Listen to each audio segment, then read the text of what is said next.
వృషభ రాశి వారి విషయాన్ని గనక తీసుకున్నట్లయితే వృషభ రాశి వారికి ముఖ్యంగా దూర ప్రయాణాలకి, ఉన్నత విద్య కొరకు తీసుకునే నిర్ణయాలకి, గురువుల సందర్శనకి మొదలైన వాటికి అవకాశం ఉన్నట్లుగా అవకాశం ఇక్కడ కనబడుతోంది. అంతేకాకుండా వ్యక్తుల యొక్క సహకారాన్ని కోరుకుంటారు, నిర్ణయాలు తీసుకుంటారు. ఆ తీసుకునే నిర్ణయాలలో వ్యక్తుల యొక్క సహకారం పూర్తి స్థాయిలో అందుతోంది లేదా అన్న విషయంలో మీకు వీలైనంత సామాన్య ఫలితాలకి అవకాశం అనేది కనబడుతోంది. అలాగే నూతన వృత్తుల కొరకు, నూతన విద్య కొరకు ప్రయత్నం చేసేవారికి చాలా వరకు అనుకూలమైన సమయంగానే భావించవచ్చు.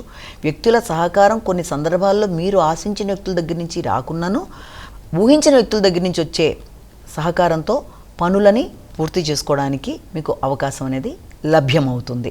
అంతేకాకుండా ప్రయాణాల్లో కూడా వీలైనంత మంచి ఫలితాలు పొందడం, ప్రయాణాల వల్ల లాభదాయకంగా ఉండే ప్రయాణాలు చేశాను అన్న భావన కలగడం మొదలైన వాటికి అవకాశం. అంతేకాకుండా మిత్రులు, తోబుట్టువులు, తండ్రి మొదలైన వారితో చేసే చర్చలు, తీసుకునే నిర్ణయాలు చాలా వరకు ఆశాజనకంగా ఉండే అవకాశం అనేది కనబడుతుంది.